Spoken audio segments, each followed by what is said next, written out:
আসসালামু আলাইকুম প্রিয় দর্শক, অন্য মঞ্চের আলাপচারিতায় আপনাদের সকলকে আমন্ত্রণ জানাচ্ছি। দর্শক, একটি ছবি কল্পনা করুন। মঞ্চের এক পাশে দাঁড়িয়ে আছেন বাংলাদেশের অন্তর্বর্তী সরকারের গুরুত্বপূর্ণ ব্যক্তিরা, দরাজগোলায় বলছেন দেশে জঙ্গি নেই, সব শান্ত। আর মঞ্চের অন্য প্রান্তে বাংলাদেশের অন্তর্বর্তী সরকারের সবচেয়ে নতুন এবং সবচেয়ে ঘনিষ্ঠ ভূ রাজনৈতিক মিত্র পাকিস্তান। তাদের সবচেয়ে প্রভাবশালী সংবাদপত্র ডন প্রকাশ করেছে এক বিস্ফোরক রিপোর্ট, যার শিরোনাম হলো militancy, Bangladesh militant pipeline to Pakistan. অর্থ হলো জঙ্গিবাদ, পাকিস্তানে বাংলাদেশের জঙ্গি পাইপলাইন। দর্শক, ঢাকা যখন বলছে সব ঠিক আছে, ইসলামাবাদ তখন আঙ্গুল দিয়ে দেখিয়ে দিচ্ছে যে বাংলাদেশ থেকে জঙ্গিদের একটি গোপন পাইপলাইন পাকিস্তানে যাচ্ছে। কি এক চরম অসঙ্গতি! বিগত 16 মাস ধরে বাংলাদেশের রাষ্ট্রযন্ত্র যখন গত বছরের আগস্টে জেল পালানো জঙ্গিদের ধরতে ব্যর্থ, তখন সরকার আন্তর্জাতিক মঞ্চে জঙ্গিবাদ অস্বীকার করছে।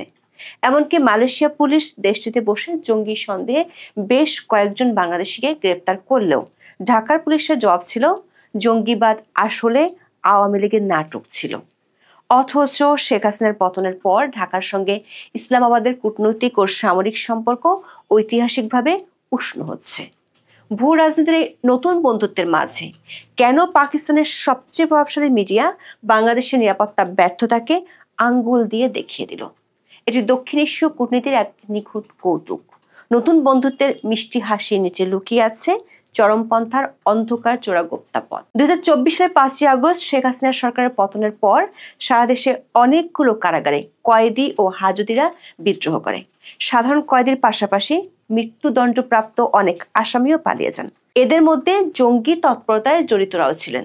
ইত্তেফাকে গত বছরের ডিসেম্বরে প্রকাশিত এক প্রতিবেদনে বলা হয়, জেল থেকে পালানো 78 জঙ্গি এখনো অধরা। অন্যদিকে গত জুলাই প্রথম আলোর প্রতিবেদনে বলা হয়, জঙ্গি, মৃত্যুদণ্ডপ্রাপ্ত সহ 700 বন্দী এখনো পলাতক, উদ্ধার হয়নি 20টি আগ্নেয়াস্ত্র। কারা অধিদপ্তরের মহাপরিদর্শক ব্রিগেডিয়ার জেনারেল সৈয়দ মোতাহের হোসেন জানান, পালিয়ে যাওয়া বন্দীদের মধ্যে 69 জন ঝুঁকিপূর্ণ। তাদের 60 জন মৃত্যুদণ্ডপ্রাপ্ত এবং 9 জন জঙ্গি। এছাড়া কারাগার থেকে লুট হওয়া কিছু চাইনিজ রাইফেল ও শটগান উদ্ধার হয়নি। এই পরিস্থিতিতে নিরাপত্তার ঝুঁকি তৈরি হয়েছে। তবে শুরু থেকে বিষয়টি নিয়ে গা ছাড়া ভাব দেখা গেছে সরকারের মধ্যে। এমনকি আওয়ামী লীগ সরকার পতনের পরের কয়েক মাস নিষিদ্ধ সংগঠন হিজবুত তাহরীর প্রকাশ্য কার্যক্রম চললেও না দেখার নীতি নেয় সরকার। বিষয়টি নিয়ে জাতীয় ও আন্তর্জাতিক প্রচন্ড চাপে শেষ পর্যন্ত টনক নয়। এবছরের 7ই মার্চ পল্টনে মার্চ ফর খিলাফা কর্মসূচিতে বাধা দেয় পুলিশ। এরপর থেকে হিজবুত তাহরীর সংগঠিত কর্মসূচি বন্ধ করলেও ঢাকার বিভিন্ন স্থাপনায় নিয়মিত শোভা পাচ্ছে তাদের পোস্টার। অনলাইনে চলছে জোরদার তৎপরতা। আরো বেশ কয়েকটি সংগঠনের সক্রিয়তা চোখে পড়ার মতো। জঙ্গিবাদের বিরুদ্ধে প্রতিবেদন করে অনলাইনে হুমকির মুখে পড়েছেন সংবাদকর্মীরা। বিভিন্ন সময়ে সরকারের ভূমিকায় মনে হচ্ছে জঙ্গিবাদ দমন করা তো দূরের কথা, বিষয়টি স্বীকার করতেও রয়েছে প্রচন্ড অনীহা। এমনকি হাস্যকর বয়ানও এসেছে নিয়মিত বিরোধীদের।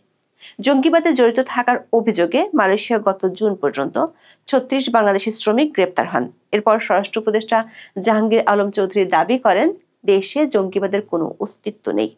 তার চেয়েও এক ধাপ সরেস বক্তব্য করেন ডিএমপি কমিশনার শেখ মোহাম্মদ সাজ্জাদ আলী।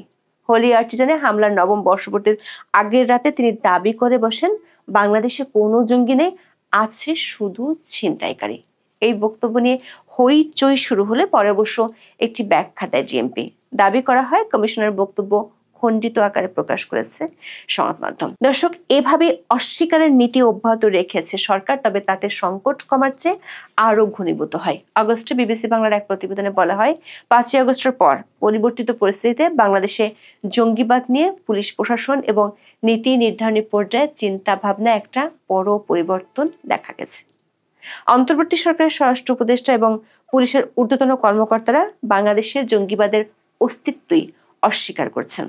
আওয়ামী লীগ সরকারের সময় অনেক কিছুতেই জঙ্গি তকমা দেওয়ার একটা প্রবণতা দেখা গেছে বলে সমালোচনা রয়েছে। তবে এখন আবার রাষ্ট্রীয় বাহিনী দেশে জঙ্গিবাদের কোনো অবস্থান নেই এবং অতীতের সবকিছুই ছিল নাটক, এরকম ব্যাখ্যা করার চেষ্টা অনেকের কাছে লক্ষণীয়। তবে অন্ধ হলে যে প্রলয় বন্ধ থাকে না, তার প্রমাণও দেখা যাচ্ছে দ্রুত। দেশের সীমানা পেরিয়ে বিদেশে জঙ্গি রপ্তানির সঙ্গে জড়িয়ে যাচ্ছে বাংলাদেশের নাম। দেশের মিডিয়ার পাশাপাশি বিদেশি মিডিয়াতেও আসছে আশঙ্কাজনক খবর।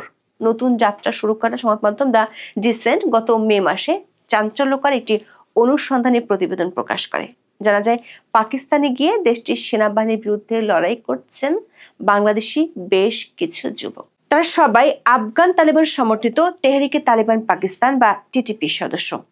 উত্তর ওয়াজিরিস্তানে পাক আফগান সীমান্তে পাকিস্তান সেনাবাহিনীর অভিযানে অন্তত একজন বাংলাদেশি তরুণ নিহত হয়েছেন।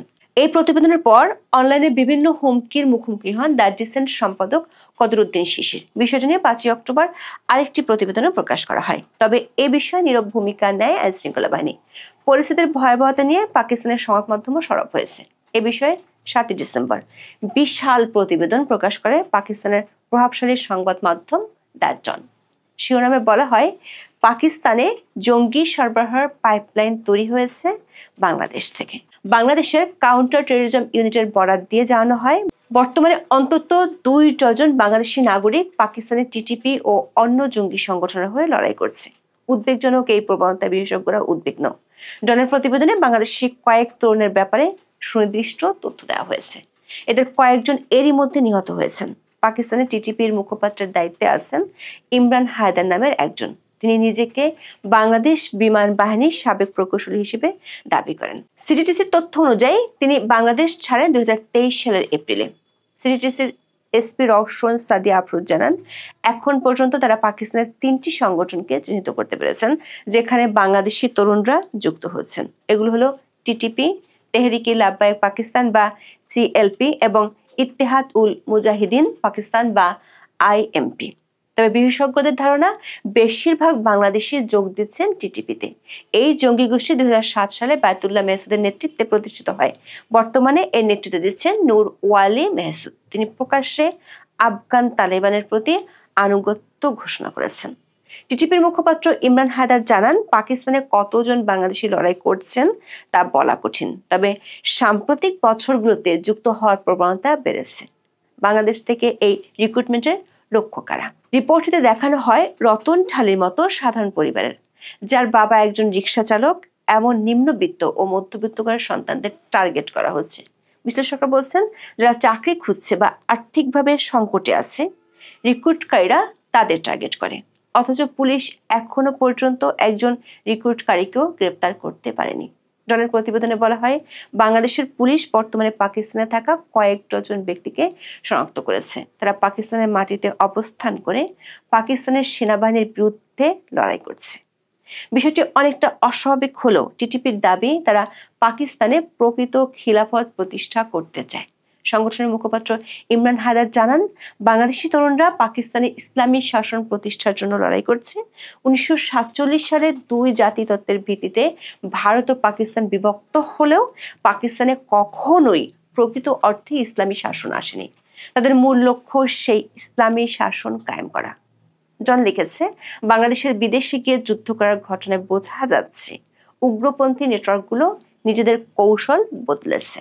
তারা অনলাইনে নিয়োগ দিচ্ছে এবং যোদ্ধাদের বিদেশি সংঘাতে পাঠাচ্ছে। এমন অবস্থা বাংলাদেশের ভাবমূর্তির জন্য সংকট তৈরি করছে বলে ইঙ্গিত দেওয়া হয় প্রতিবেদনে। হোলি আর্টিজানের ঘটনার পর বাংলাদেশ জঙ্গি তৎপরতা ঠেকাতে সরকার কঠোর হয়েছিল বলে উল্লেখ করেছে জন। তবে এখন নিষিদ্ধ কয়েকটি সংগঠন আবার মাথা চাড়া দেওয়ার চেষ্টা করছে। ঢাকায় গত মার্চে হিজবুত তাহরিরের শত শত সদস্যের প্রকাশ্য মিছিল করার বিষয়টিও লিখেছে জন। বলা হয়, হিজবুত তাহরির কর্মীরা বাংলাদেশের ধর্মনিরপেক্ষ গণতন্ত্র বিলুপ্ত করে ইসলামী খেলাফত কায়েমের দাবি তোলেন। দর্শক, অথচ ডিএমপি কমিশনার দাবি করেছিলেন দেশে কোনো জঙ্গি নেই, আগেও ছিল না, আছে কেবল পেটের তাড়নায় রাস্তায় নামা কিছু ছিনতাইকারী। আওয়ামী লীগ সরকার জঙ্গি নাটক সাজিয়েছিল বলেও দাবি করেছিলেন ডিএমপি কমিশনার। তবে ডনের এই প্রতিবেদন দেখাচ্ছে অস্বীকারের পরিণাম গড়াচ্ছে বহু দূর পর্যন্ত। শুধু দেশে নয়, বিদেশেও সক্রিয় হচ্ছে বাংলাদেশি জঙ্গিরা। এই প্রবণতা কত দূর পৌঁছায় সেটি এখন দেখার বিষয়। চিরাচরিত পলিটিক্যাল টাউটামি করতে গিয়ে এইবার নিজ নির্বাচনী এলাকায় ধরা খেয়েছেন ব্যারিস্টার ফুয়াদ।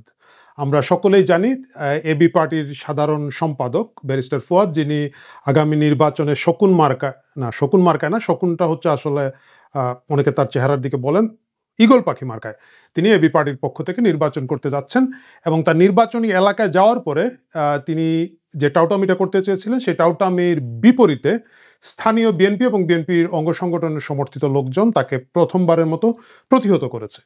আপনারা অনেকেই আসলে পুরো ঘটনাটা জানেন না, না জানার কারণে অনেকে ভাবছেন যে এই যে ব্যারিস্টার ফুয়াদ, যার কথা আমাদের আমজনতা পার্টির তারেক বলেছেন যে তার দেখলেই মনে হয় যে তার কপালের মধ্যে একটা পাকিস্তানের মানচিত্র আঁকা, সেই ফুয়াদকে আপনারা হয়তো অনেকে ভেবেছিলেন যে সে বলেছে যে 16ই ডিসেম্বরের বিজয় দিবসের স্বীকার করে না, সে নতুন বিজয় দিবসের সন্ধানে আছে এবং সেই বিজয় দিবসের খোঁজে গিয়ে হয়তো সে ওইখানের মধ্যে গণধুলাই খেয়েছে বা গণধুলাইয়ের উপক্রম হয়েছিল। মোটেও তা নয়। গোটা বাংলাদেশে জামাত শিবিরের যে নতুন পলিটিক্যাল এজেন্ডা, যে এজেন্ডার একটা পার্ট হিসাবে ব্যারিস্টার ফুয়াদ সেখানে গিয়েছিলেন এবং আমরা যারা শহরবাসী নগরবাসী অনেক বড় বড় রাজনৈতিক বোদ্ধা এই প্যাচটা বুঝতে পারি না, স্থানীয় বরিশালের নেতাকর্মীরা সেটা খুব দ্রুতই বুঝতে পেরেছেন, এজন্য তাদেরকে আমি অভিনন্দন জানাই। আপনারা অনেকেই জিজ্ঞেস করবেন যে এইখানে আবার ভাই জামাত শিবির কোথা থেকে পাইলেন, কোথা থেকে আপনারা এই নতুন রাজনীতি নিয়ে আসলেন, কিসের রাজনীতি? রাজনীতিটা আমি একটু আপনাদেরকে বুঝিয়ে বলি। গোটা বাংলাদেশে আওয়ামী লীগ তো মাইনাস, আওয়ামী লীগের গল্প এখানে না বলি, আওয়ামী লীগরে তো নির্বাচনের খেলাই নেবে না। এখন বিএনপিকে -2 ফর্মুলায় ফেলার জন্য যে -2 দীর্ঘদিন ধরে চলছিল, সেই প্রক্রিয়াটা যেহেতু এখন সেই সুশীল সমাজের সরকার প্রতিষ্ঠিত হয়েছে, বিএনপিকে এখন মাইনাস করা হবে এবং সেই মাইনাসের জন্যই সারা বাংলাদেশে বিএনপি বিরোধী একটা প্রপাগান্ডা প্রচার চালানো হচ্ছে এবং সেই প্রচারটা হচ্ছে যে বিএনপি সবখানে চাঁদাকে শেষ করে ফেলতেছে, সব টেম্পু স্ট্যান্ড দখল করে শেষ করে ফেলতেছে, সব সব সব সব শেষ করে ফেলতেছে। এই প্রক্রিয়া এবং প্রজেক্টের আন্ডারে এই ব্যারিস্টার ফুয়াদ এবং তাদের যে গোষ্ঠী নতুন একটা জোট করেছেন, আপনারা দেখেছেন জামাতের 3টা অঙ্গ সংগঠন একসাথে মিলেছে, যেটা হচ্ছে একটা এনসিপি, একটা হচ্ছে এবি পার্টি ব্যারিস্টার ফুয়াদদের সাবেক শিবির নেতারা মিলে যে এই জামাতের যে ছোট দোকানটা খুলেছেন, এবং আরেকটা হচ্ছে এটার নাম হচ্ছে রাষ্ট্র সামথিং, রাষ্ট্র সংস্কার আন্দোলন, যারা দীর্ঘদিন ধরে রাষ্ট্র সংস্কার করে আসছেন, একটু বাম ঘরানার লোকজন। তো এই 3জন মিলে ডক্টর মোহাম্মদ ইউনূসের যে বইটা আছে 30, সেই রকম একটা 30 জোট করেছেন তারা।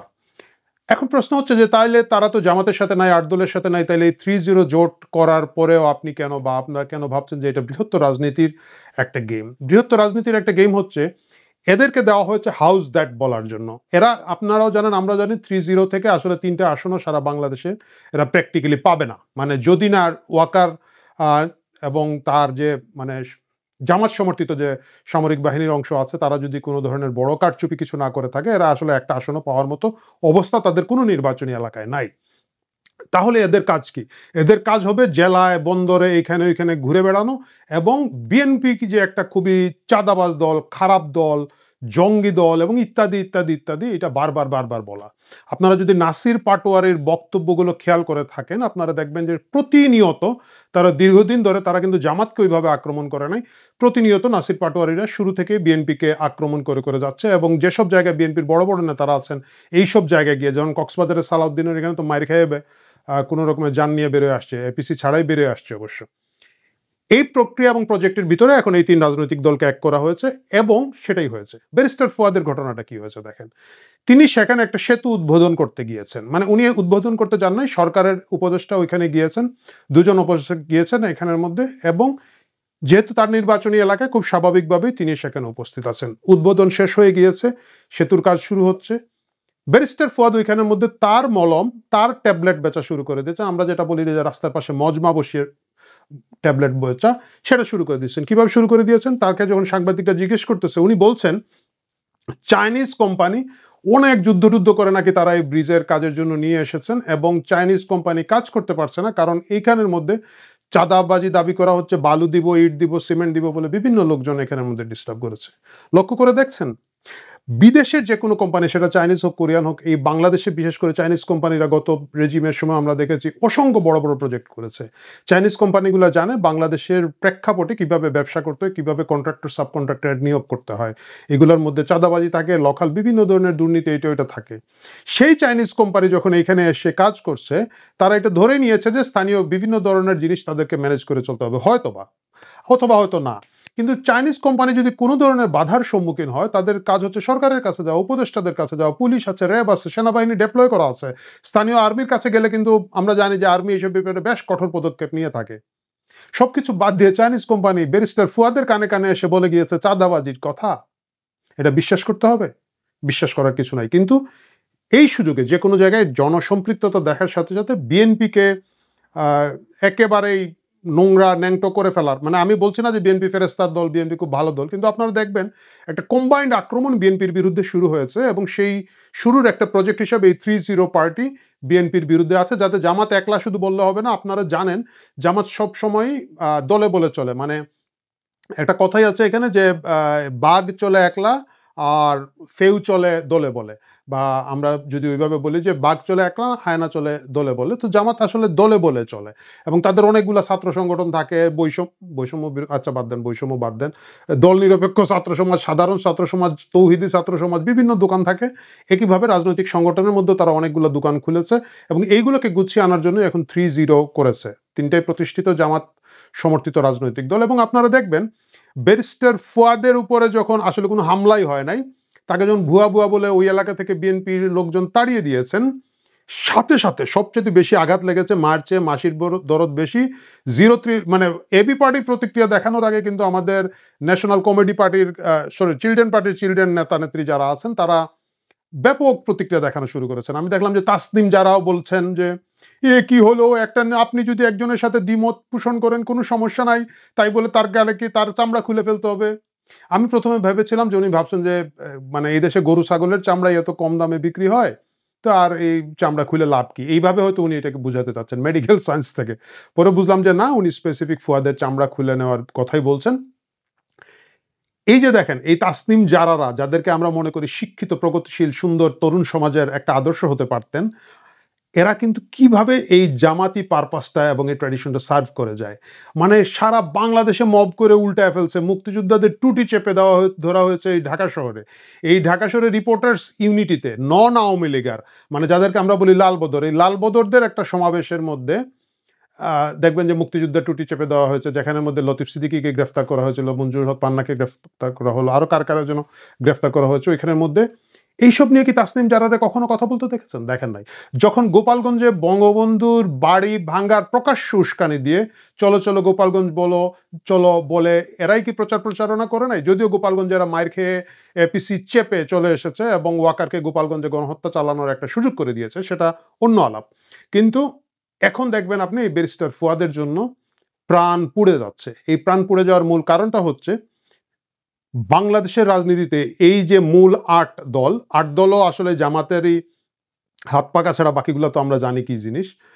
এই 8 দলকে ক্ষমতাসীন করার জন্য জামাতের যে মিডিয়া প্ল্যানের অংশ হিসাবে এই 3-0 পার্টি মিলে একটা হাউস দ্যাট চিৎকার করা, ডিফেম করা, বিএনপিকে যাতে অনেক দূরে রাখা যায়, এই চেষ্টাটা করার জন্যই এই ফুয়াদের এই কাহিনীগুলা। এবং এরা দেখবেন বিভিন্ন জায়গায় যাবে এবং ঘুরে ফিরে তারা এই রাজনীতিটা আগামী দিনেও করবে। এই রাজনীতি করার শুরুতেই বরিশালের লোকজন এটাকে প্রতিহত করেছেন। বরিশালের বিএনপি এবং বিএনপি অঙ্গ সংগঠনগুলো রাইটলি তখনই তারা প্রতিহত করেছেন। আমি তাদের রাজনৈতিক প্রজ্ঞাকে শুভেচ্ছা জানাই, প্রশংসা করি। এবং একই সাথে আমি বলতে চাই, এই যে জামাতের কি যেন এটা লেসপেন্সার নাকি বলে না, হয়ে সৈনিক হয়ে, পদাতিক সৈনিক হয়ে যারা রাজনীতি করার চেষ্টা করছেন, তারা আদৌ খুব বেশি দূর এগুতে পারবেন বলে আমার মনে হয় না। প্রিয় দর্শক, আপনাদের কি মনে হয়? মন্তব্যে জানিয়ে যাবেন। আমরা এটা নিয়ে হয়তো আগামীতে আরও কথা বলবো। ভালো থাকবেন।